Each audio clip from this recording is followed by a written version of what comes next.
Hey guys, it's Jason here. Today I'm going to show you how to test a temperature control switch on a Kenmore washer.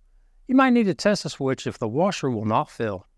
Before we get started, take a second to like this video and subscribe to our channel.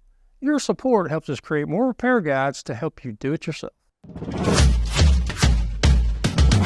With over 2 million products in stock and the know-how to help you do it yourself, we are AppliancePartsPros.com.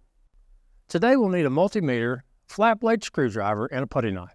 While you're getting those together, please remember to keep safety first. Normally you should unplug your appliance before you do any work on it, but today we're testing for live voltage, so you'll leave it plugged in. And while you're at it, turn off the water supply as well.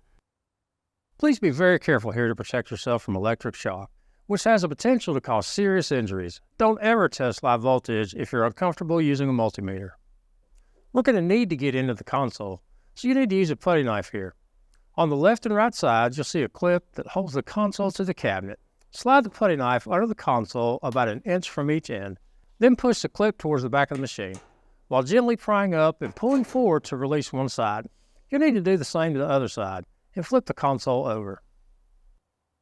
Once you've got the washer plugged in, set the cycle selector to a position where it would fill with water. Then pull the timer knob out.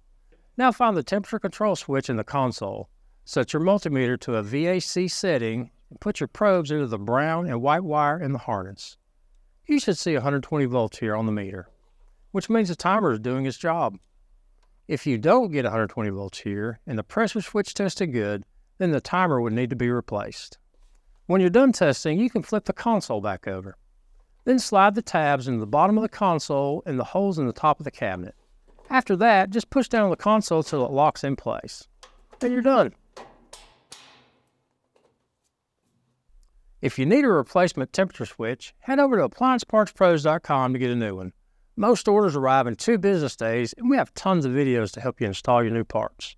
In the meantime, don't forget to hit those like and subscribe buttons so you'll see our newest videos. Thanks for joining us today. We'll see you next time.